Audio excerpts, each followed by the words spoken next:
sababaha keena dildilaaca bishimaha iyo qaleylka. Thiamine ama vitamin B1. Vitamin B-gu waa qayb nafaqo oo unug kasta ee jirka uu aad ugu baahan yahay, sida unugyada murqaha, indhaha, tinta, maqaarka iyo silsiladaha falgal ee ka dhex dhaca jirka.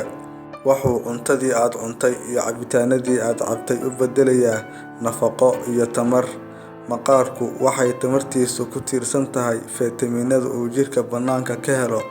Dildilaaca bishimaha waxay kuu caddaynaysaa in vitamin B1 uu ku jiro walxaha uu jirkaagu u haraad qabo.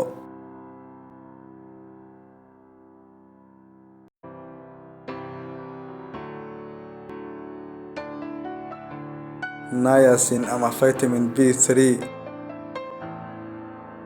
Bishimaha ku qalala mar kasta oo aad ku qoysid carrabka si joogto ah, waxay u muuqataa in vitamin B3 uu ku yar yahay ama gebi ahaanba uu ka maqan yahay dheecaannada jirkaaga. Calaamadaha kale ee aad ku garanaysid in vitamin B3 uu ku yar yahay dheecaannada jirkaaga waxaa ka mid ah caabuqa maqaarka, dildilaaca afka, iyo madax xanuun soo noqnoqda. Riboflavin ama vitamin B2.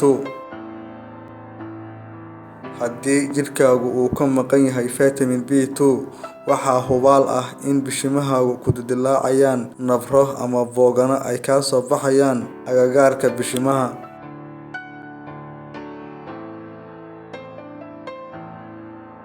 Pyridoxine ama vitamin B6.